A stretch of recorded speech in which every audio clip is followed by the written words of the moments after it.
Hey everyone, Dan Kocel here with Core Music. Today we're going to discuss the Behringer X-Touch Universal Control Surface with 9 touch-sensitive motor faders, an LCD scribble strips, and Ethernet, USB, and MIDI interfaces. So let's get started. Okay, so here we have the Behringer X-Touch that's sitting on my desk. It's a Universal Control Surface. And I'd like to go through the different sections of this device so you have a good understanding on what it can do for you. First of all, we'll highlight the area at the very top there, which are the push encoder knobs. And these are typically used in the digital audio workstation applications for fine control parameters such as aux, send, and pan controls on each individual channel. Below those, we have the scribble strips, and these are 8 LCD displays which indicate various parameters and labels that are shown in your DAW software. They're also used for various settings and adjustments of the unit that then can be adjusted with your encoders. Below that, you have the channel buttons. These 4 buttons are there for each individual mixer channel in your DAW. So you have record, you have solo right below that, and the solo isolates a channel in the mix if you want to just hear that particular channel. Then you have mute if you want to mute a particular channel, and then below that you have select. So if you hit the select area, it'll allow you to control that one particular channel to make fine-tune adjustments. Next we have the channel meters, and these are 8 LED meters which show the signal strength of each individual channel, and at the very top it'll show you if you're clipping on that channel so you can make adjustments. Below that are the faders, and the faders are motorized faders and typically used for fine control within your DAW applications. And at the very right, you have a master fader, which allows you to control the total volume of all the channels at one time, as opposed to individually. Next to the top, you have what was called the master selection. So these buttons vary from DAW to DAW, but you really need to read your DAW's documentation regarding on how it operates with external control surfaces. And among other things, these buttons take the place of keyboard shortcuts, utilities, and automation. Below that, you have your display, and display can be switched between time code of hours, minutes, seconds, and frames to bars, beats, and ticks by clicking on this button here on the right side of the display. Next, down towards the bottom right, you have your transport buttons, which should almost replicate what you have in any of your DAWs.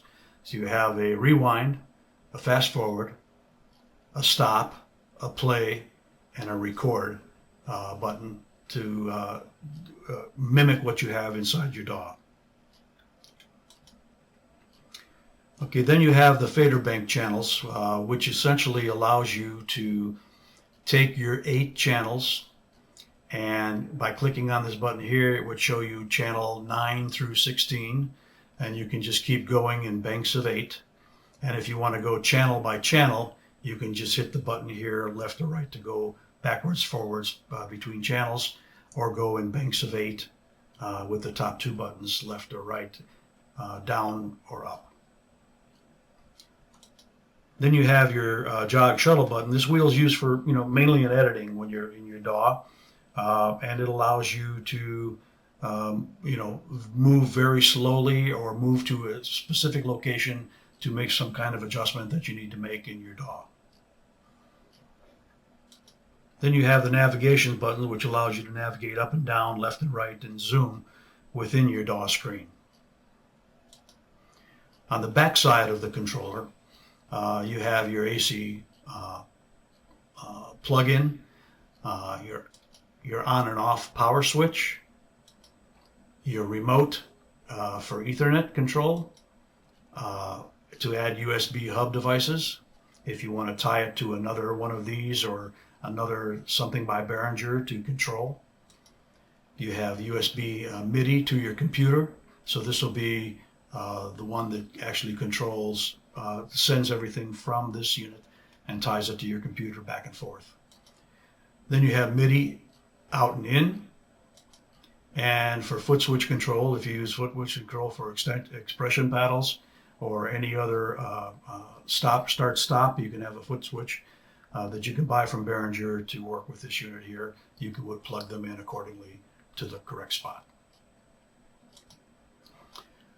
Very simple installation. You plug in your 110 to this location here, and the cable that comes with the unit for the USB MIDI to go into your USB on your computer. And that is all the really controls you need to get things going. Okay, so in order to hook the Behringer X-Touch to your computer, you simply need to hold in on channel 1 the select button as you turn the power on the back of your unit. I'm assuming you already have your power cable and your USB cable connected. Once you get to that point, and what will happen is channel 1 and channel 2 will light up in the scribble strips, and channel 1 will be mode.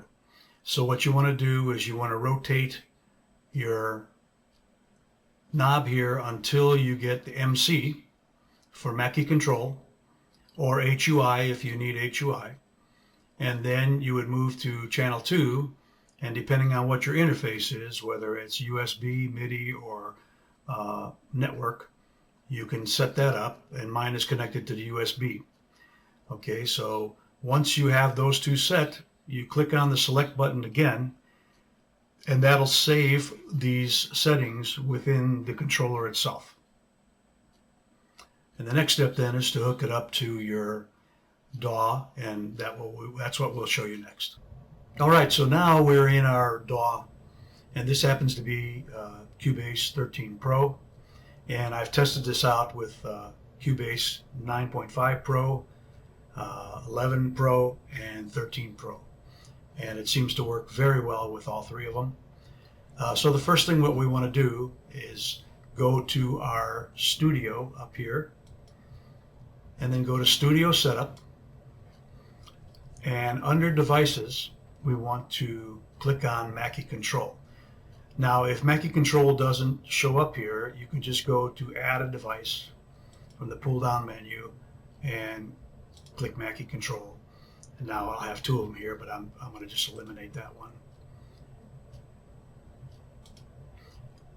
Anyway, so now we've got the Mackie Control, and then what we want to do is we want to make sure, since we set the Mackie Control on the X-Touch itself and the and also the USB, we can go up here to X-Touch, and on the MIDI input and output we need to choose X-Touch. So what you would do is come down to MIDI, Windows MIDI, click on X-Touch, Windows MIDI, click on X-Touch, then hit Apply, and then OK. All right, now your X-Touch is physically connected to your DAW. So if I move any of my faders or any of my select buttons, everything is working fine. My transport, if I hit play, everything starts playing. I can raise and lower all the volumes, and we have connectivity now to our DAW. If I want to use and jog, I could use the jog wheel and move forward or move backwards. I can go backwards, forward real fast, or stop. So now, you know, this is a great tool. Believe me, having control with your fingers, being able to control your recordings, being able to control your mixing, being able to control your mastering, everything can be done with this control board here.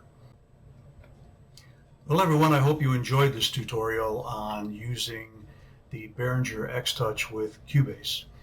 As I said previously in the video, I have tested it with the 9.5 Pro, the 11 Pro, and the 13 Pro, and have not had really any issues at all. It works very well. It makes life a lot easier being able to have fingers working things instead of a mouse. If you enjoyed this video, please give me a thumbs up, and please subscribe if you haven't subscribed, and ring the bell so you get notified on future videos. You take care now. We'll see you soon.